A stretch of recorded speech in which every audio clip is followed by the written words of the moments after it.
ಬೆಂಗಳೂರಿನಲ್ಲಿ ಫುಟ್ಪಾತ್ ಒತ್ತುವರಿ ತೆರವು ಕಾರ್ಯಾಚರಣೆಗೆ ಹಿನ್ನಡೆ ಉಂಟಾಗಿದೆ. ಐ ರಿಪೀಟ್, ಕೇವಲ 4 ದಿನಕ್ಕೆ ಕಾರ್ಯಾಚರಣೆಯ ಒಂದು ಉತ್ಸಾಹ ಕಳೆದೋಯ್ತಾ GBAದಿಂದ ಅನ್ನುವ ಪ್ರಶ್ನೆ ಈಗ ಉದ್ಭವಿಸ್ತಾ ಇದೆ. ನಿನ್ನೆ ಭಾನುವಾರ ಎಂಬ ನೆಪ ಹೇಳಿ ಕಾರ್ಯಾಚರಣೆಗೆ ವಿರಾಮ ಕೊಡಲಾಗಿತ್ತು. ಇವತ್ತು ಕೂಡ ಕಾರ್ಯಾಚರಣೆಗೆ GBA ಅಧಿಕಾರಿಗಳು ಹಿಂದೇಟು ಹಾಕ್ತಾ ಇದ್ದಾರೆ. 2000 ಕಿಲೋಮೀಟರ್ ತೆರವಿನ ಗುರಿಯನ್ನು ಹಮ್ಮಿಕೊಳ್ಳಲಾಗಿದೆ. ಆದರೆ ಈವರೆಗೂ 300 ಕಿಲೋಮೀಟರ್ ಟಾರ್ಗೆಟ್ ಕೂಡ ರೀಚ್ ಆಗಿಲ್ಲ. ಮತ್ತೆ ಒತ್ತುವರಿ ತೆರವಿಗೆ ಅವಕಾಶ ನೀಡೋದಾಗಿ GBA ನೆಪ ಹೇಳ್ತಾ ಇದೆ. ಜುಲೈ 10ರವರೆಗೂ ಕಾರ್ಯಾಚರಣೆ ಮಾಡೋದಾಗಿ ಹೇಳಿದ್ದ GBA ಆಫೀಸರ್ಸ್ ಈಗ GBA ಅಧಿಕಾರಿಗಳ ಕಳ್ಳಾಟ ಕಂಡು ಶಾಕ್ ಆಗಿದ್ದಾರೆ. ಯಾರು? ಸಚಿವ ಕೃಷ್ಣ ಬೈರೇಗೌಡ. ಎಸ್, ಈಗ ಈ ಬೆಂಗಳೂರಿನಲ್ಲಿ ಫುಟ್ಪಾತ್ ತೆರವು ಕಾರ್ಯಾಚರಣೆ ಮಾಡಿಬಿಡಿ ಅಂತ ನಾವು ಹೇಳ್ತಾ ಇಲ್ಲ, ಎರಡನ್ನೂ ನೋಡ್ತಾ ಇದ್ದೀರಾ.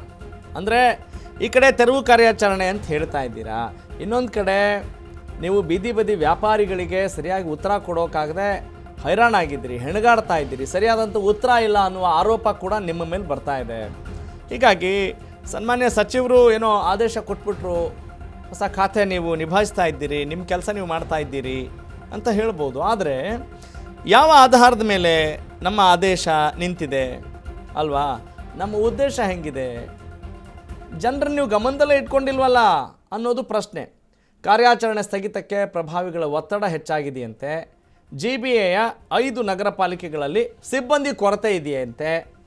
GBAಯ ಹಿರಿಯ ಅಧಿಕಾರಿಗಳಲ್ಲಿ ಇಚ್ಛಾಶಕ್ತಿಯ ಕೊರತೆ ಇರೋದು ಕೂಡ ಈ ಹಿನ್ನಡೆಗೆ ಕಾರಣ ಅಂತ ಹೇಳಲಾಗ್ತಾ ಇದೆ. ಸ್ಥಳೀಯ ಮಟ್ಟದ ಅಧಿಕಾರಿಗಳಲ್ಲಿ ಸಮನ್ವಯದ ಕೊರತೆ ಕೂಡ ಇದೆಯಂತೆ. ತೆರವು ಕಾರ್ಯಾಚರಣೆಗೆ ಸರ್ಕಾರಿ ಒತ್ತುವರಿ ಕೂಡ ಅಡ್ಡಿಯಾಗಿದೆ ಅನ್ನೋದು ಸದ್ಯದ ಸುದ್ದಿ. ಸರ್ಕಾರದ ಅಧೀನದ ಸಂಸ್ಥೆಗಳಿಂದಲೇ ಒತ್ತುವರಿ ಕೂಡ ಮಾಡಲಾಗ್ತಾ ಇದೆ. ಮೊದಲು ಅದನ್ನು ಮಾಡಿರಿ ಅಂತ ಜನಸಾಮಾನ್ಯರು ಆಕ್ರೋಶ ವ್ಯಕ್ತಪಡಿಸ್ತಾ ಇದ್ದಾರೆ. ಕಾರ್ಯಾಚರಣೆ ಸ್ಥಗಿತಕ್ಕೆ ಪ್ರಭಾವಿಗಳ ಒತ್ತಡ ಕೂಡ ಹೆಚ್ಚಾಗಿರೋದು one of the most influential reasons ಅಂತ ಹೇಳ್ಬೋದು. ಇದು ಬೆಂಗಳೂರು ಅಭಿವೃದ್ಧಿ ಪ್ರಾಧಿಕಾರ ಆ ಅಧಿಕಾರಿಗಳಲ್ಲಿ ಇಚ್ಛಾಶಕ್ತಿ ಕೊರತೆ ಒಂದು ಕಡೆ ಇದೆ, ಅವರು ಕೂಡ ಡೈಲಮಾದಲ್ಲಿದ್ದಾರೆ ಮಿನಿಸ್ಟರ್ ಸಾಹೇಬ್ರೆ ಅಂತ ಹೇಳ್ಬೋದು ಇಲ್ಲಿ. ಯಾಕಂತ ಹೇಳಿದರೆ ಮಿನಿಸ್ಟರ್ ಸಾಹೇಬರು ಇಲ್ಲಿ ಅವ್ರ ಕೆಲಸವನ್ನು ಅವ್ರು ಮಾಡ್ತಿದ್ದಾರೆ. ಏನು ಆದೇಶ ಆಗಬೇಕೋ, ಕೋರ್ಟ್ ಆದೇಶ ಏನಿದೆಯೋ ಅದನ್ನೇನೋ ಪಾಲನೆ ಮಾಡ್ತಿದ್ದೀವಿ ಅಂತ ಹೇಳ್ತಾ ಇದ್ದಾರೆ. ಆದರೆ ಅದೆಲ್ಲದಕ್ಕಿಂತ ಹೆಚ್ಚಾಗಿ ನಮ್ಮ ಬೀದಿ ಬದಿ ವ್ಯಾಪಾರಿಗಳ ಜೀವನವನ್ನು ನೀವು ಗಮನಿಸಬೇಕಲ್ವಾ? ಯಾವ್ಯಾವ ರೀಸನ್ ಹೇಳ್ಕೊಂಡು ನೀವು ತೆರವು ಕಾರ್ಯಾಚರಣೆ ಮಾಡಲಿಕ್ಕೆ ಮುಂದಾಗ್ತಾ ಇದ್ದೀರಿ. ತೆರವು ಕಾರ್ಯಾಚರಣೆ ಕೂಡ ಮಾಡಲಿಕ್ಕೆ ಆಗ್ತಾ ಇಲ್ಲ ನಿಮಗೆ, ಅಲ್ಲಿ ಹಿಂದೇಟು ಕೂಡ ಆಗ್ತಾ ಇದೆ. ಯಾಕೋ ಇದು ತೆರವು ಕಾರ್ಯಾಚರಣೆ ಕೂಡ ಯಶಸ್ಸನ್ನು ಪಡೆಯೋ ಸಾಧ್ಯತೆಗಳು ಕಾಣಿಸ್ತಾ ಇಲ್ಲ. ಉತ್ಸಾಹ ಕೂಡ ಈಗ ಕಮರಿ ಹೋಗಿದೆ ಅನ್ನುವ ಮಾಹಿತಿ ಇದೆ. ಏನೋ ಬೇಕಾಬಿಟ್ಟು ರೀಸನ್ಸ್ಗಳು ಕೂಡ ಅಲ್ಲಿ ಇದ್ದಾವೆ. ಅವರಿಗೆ ಮಾಡಲಿಕ್ಕೆ ಇಷ್ಟ ಇದೆಯೋ ಇಲ್ವೋ, ಪ್ರಭಾವಿಗಳು ಒತ್ತಡ ಹಾಕ್ಬೋದು. ಮತ್ತು ವೋಟ್ ಇಂಪಾರ್ಟೆಂಟ್ ಅಲ್ವೇನ್ರಿ ನಮ್ಮ ರಾಜಕಾರಣಿಗಳು ಅಂತ ಹೇಳಿದಾಗ. ಹೀಗಾಗಿ ಅವರು ಮುಂದಿನ ದಿನಗಳಲ್ಲಿ ಇವರೆಲ್ಲ ಮುನ್ಸ್ಕೊಂಡ್ಬಿಟ್ರೆ ಕಥೆ ಏನಪ್ಪ ಅನ್ನುವ ಒಂದು ಆಲೋಚನೆ ಕೂಡ ಸಹಜವಾಗಿ ಇದ್ದೇ ಇರುತ್ತೆ. ಅಂದರೆ ನಾನಾ ಕಾರಣಗಳನ್ನು ನೋಡಬೇಕು. ಈಗ ನೋಡಿ, ನಾವು ಎರಡೂ ಸುದ್ದಿನೂ ನಿಮ್ಗೆ ಹಾಕಿದ್ವಿ. ತೆರವು ಕಾರ್ಯಾಚರಣೆ ಮಾಡಿ ಅಂತ ಕೂಡ ಅಲ್ಲಿ ಹೇಳ್ತಾ ಇದ್ದಾರೆ, ಅದು ಕೂಡ ಆಗ್ತಾ ಇಲ್ಲ. ಎಸ್, ಇದೇ ವಿಚಾರಕ್ಕೆ ಸಂಬಂಧಪಟ್ಟ ಹಾಗೆ ಮತ್ತಷ್ಟು ಮಾಹಿತಿ ನೀಡ್ತಾರೆ ನನ್ನ ಕಲೀಗ್, ನಮ್ಮ ಮೆಟ್ರೋ ಕರೆಸ್ಪಾಂಡೆಂಟ್ ಲಕ್ಷ್ಮೀ ಬಾಗಲಕೋಟೆ. ಲಕ್ಷ್ಮಿ, ಬಹಳ ವಿಚಿತ್ರ ಅಂತ ಅನ್ನಿಸ್ತಾ ಇದೆ. ಕಾರಣ ಇಷ್ಟೇ, ಒಂದು ಕಡೆ ಬೀದಿ ಬದಿ ವ್ಯಾಪಾರಿಗಳು ಅಲ್ಲಿಂದ ಬಿಟ್ಟು ಹೋಗಬೇಕು, ಎತ್ತಂಗಡಿ ಮಾಡಿಸ್ತಾ ಇದ್ದಾರೆ ಸರ್ಕಾರದವರು ಅಂತ. ಆದರೆ ಆ ತೆರವು ಕಾರ್ಯಾಚರಣೆ ಕೂಡ ನಡೀತಾ ಇಲ್ಲ. Actually what is going on? What might be the reason behind it? S,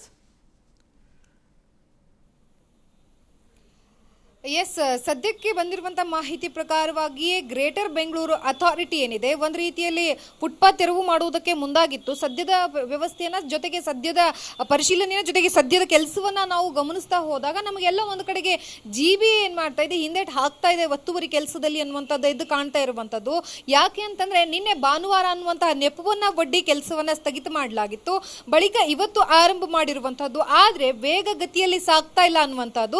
ಸುಮಾರು 2000 ಕಿಲೋಮೀಟರ್ವರೆಗೂ ಸಹ ನಾವು ಏನು ಫುಟ್ಪಾತ್ ಒತ್ತುವರಿಯನ್ನ ಮಾಡ್ತೀವಿ ಅಂತ ಹೇಳಿ GBA ಹೇಳಿತ್ತು. ಆದರೆ ಸದ್ಯಕ್ಕೆ ಕಳೆದ ಒಂದು 4 ದಿನಗಳಿಂದ ಈ ಕಾರ್ಯ ಆರಂಭವಾಗಿದೆ. ಆದರೆ ಆಗಿರುವಂತಹದ್ದು 300 ಕಿಲೋಮೀಟರ್ವರೆಗೂ ಸಹ ಸದ್ಯಕ್ಕೆ ಅನ್ನುವಂತಹ ಮಾಹಿತಿ ಪ್ರಕಾರವಾಗಿ ಎಲ್ಲ ಒಂದು ಕಡೆಗೆ GBAನೇ ಇದಕ್ಕೆ ಹಿನ್ನಡೆ ಆಗ್ತಾ ಇದೆಯಾ, GBA ಅಧಿಕಾರಿಗಳು ಇದರಲ್ಲಿ ಏನು ಕಾರ್ಯಪ್ರವೃತ್ತಿಯಲ್ಲಿ ಹಿನ್ನಡೆ ಆಗ್ತಿದೆಯಾ, ಅಥವಾ ಒತ್ತುವರಿ ಕಾರ್ಯವನ್ನ ನಾವು 10ನೇ ತಾರೀಕು ಜುಲೈ 10ರಂದು ನಾವು ಕೊನೆಗೊಳಿಸ್ತೀವಿ, 10ನೇ ತಾರೀಕಿನ ಒಳಗಡೆ ಇದನ್ನ ಮುಗಿಸ್ತೀವಿ ಅನ್ನುವಂಥದ್ದನ್ನ ಸಹ ಈಗ ಆಲ್ರೆಡಿ ಹೇಳಿದ್ರು. ಇನ್ನು 4 ದಿನಗಳು ಮಾತ್ರ ಬಾಕಿ ಇದಾವೆ. ಆದ್ರೆ ನಾವು 2000 ಕಿಲೋಮೀಟರ್ ಅನ್ನ ಮುಟ್ತೀವಿ ಅಂತ ಹೇಳಿರೋರು ಇನ್ನು 300 ಕಿಲೋಮೀಟರ್ ಸಹ ಆಗಿಲ್ಲ ಅನ್ನುವಂಥದ್ದು ಒಂದು ಕಡೆಗೆ. ಹಾಗಾದ್ರೆ ನಾವು ಇದಕ್ಕೆ ಕಾರಣಗಳನ್ನ ನೋಡ್ತಾ ಹೋದಾಗ ನಮಗೆ ಎಕ್ಸಾಕ್ಟ್ ಆಗಿ ಗೊತ್ತಾಗ್ತಾ ಇರುವಂತಹದ್ದೇನು ಅಂತಂದ್ರೆ, ಒಂದು ಕಡೆಗೆ ಅಡೆತಡೆಗಳು ಖಂಡಿತವಾಗಿಯೂ ಆಗ್ತಾ ಇರುವಂತದ್ದು. ಆದ್ರೆ ಎಲ್ಲೋ ಒಂದು ಕಡೆ ಹಿರಿಯ ಅಧಿಕಾರಿಗಳ ಆಸಕ್ತಿ ಕಡಿಮೆ ಆಗ್ತಾ ಇದೆಯಾ ಅನ್ನುವಂಥದ್ದು ಒಂದಾಗ್ತಾ ಇದೆ. ಜೊತೆಗೆ GBA ಅಧಿಕಾರಿಗಳು ಸಹ ಇದರಲ್ಲಿ ಎಚ್ಚೆತ್ಕೊಳ್ತಿಲ್ಲ, ಮುನ್ನಡೆ ಆಗ್ತಾ ಇಲ್ಲ ಅನ್ನುವಂಥದ್ದು ಸಹ